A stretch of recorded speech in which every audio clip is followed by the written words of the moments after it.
Assalamualaikum warahmatullahi wabarakatuh. Kami dari kelompok 7 ingin mempresentasikan hasil diskusi kami dengan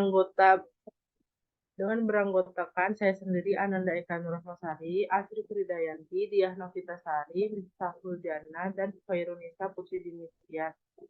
Next.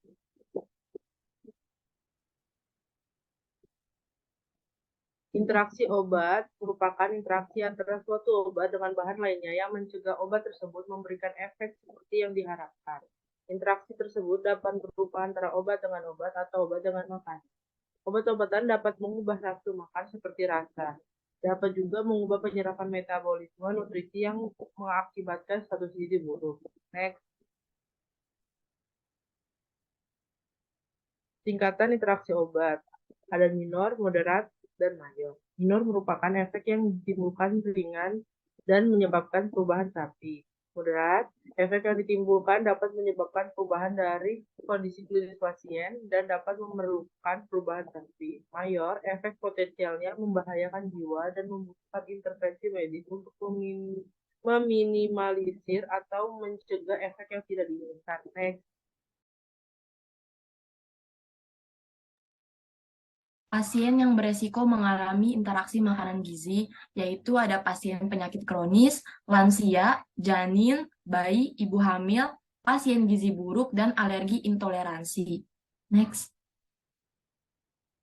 Obat dan makanan terkait faktor-faktor resiko. Yang pertama ada diet khusus, kemudian ada suplemen nutrisi, ketiga ada tube feeding atau tabung makanan, yang keempat ada produk herbal atau fitonutrien, yang kelima ada asupan alkohol, keenam polifarmasi, ketujuh penyalahgunaan narkoba, kedelapan non-nutrisi dalam makanan, dan kesembilan eksipien dalam makanan atau obat-obatan.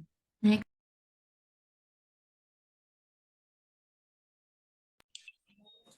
Fase interaksi nutrien dan obat terbagi atas dua golongan, yaitu fase farmakodinamik dan fase farmakokinetik. Fase farmakodinamik yaitu mekanisme kerja suatu obat tergantung pada aktivitas agonis dan antagonisnya, akan meningkat atau menghambat fungsi metabolisme dan fisiologis normal dalam tubuh. Obat dapat menghasilkan efek yang diinginkan atau tidak diinginkan. Untuk fase farmakokinetik, fase yang mempelajari pergerakan obat di dalam tubuh melalui berbagai cara pemberian, absorpsi, dan distribusi. Makanan dan nutrisi dalam makanan dapat mempercepat atau mengurangi penyerapan obat. Next. Interaksi makanan atau nutrien yang mempercepat absorpsi obat terdiri atas 3 obat.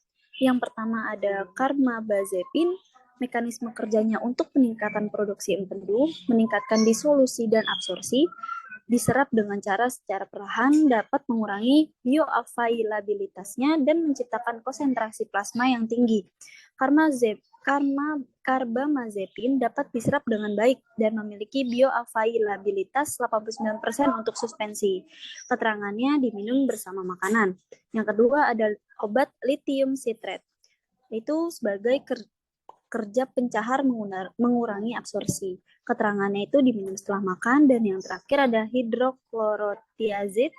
Mekanismenya sebagai pengosongan lambung yang tertunda untuk meningkatkan absorpsi dari usus halus. Keterangannya diminum bersama makanan. Next.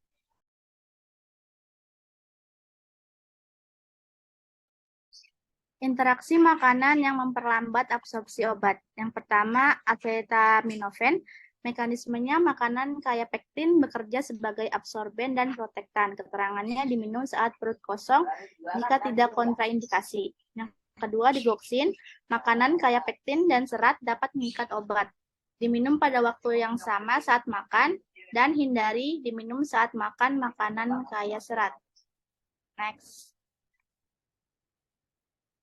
Dampak positif dengan mengurangi interaksi obat dan makanan. Pertama, perawatan dapat memberikan efek yang diharapkan. Kedua, biaya perawatan kesehatan dapat dikurangi.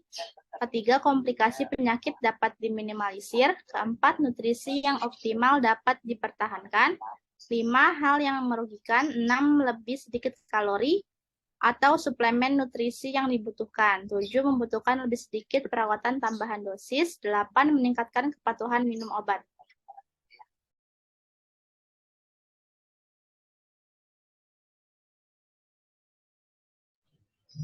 Selanjutnya ada dampak negatif interaksi obat dan makanan. Yang pertama peningkatan biaya, yang kedua lama pengobatan, yang ketiga penurunan efektivitas terapi, yang keempat meningkatnya reaksi obat yang tak diinginkan pada pasien hingga fatal menyebabkan kematian.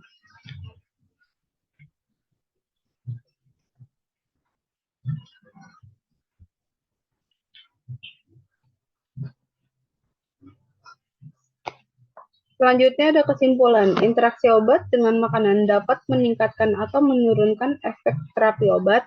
Hal ini dapat terjadi jika 2 atau lebih obat digunakan bersama-sama atau oleh makanan, obat tradisional, dan senyawa kimia lain. Makanan dan obat penting untuk kesehatan, namun ada beberapa kandungan obat atau kelompok obat yang dapat memperlambat kinerja obat apabila tercampur dengan makanan tertentu, seperti obat digoksin yang tidak bisa diminum selagi makan makanan yang kaya serat. Dan terakhir ada daftar pusaka. Berikut adalah referensi yang kami gunakan untuk melakukan diskusi kali ini.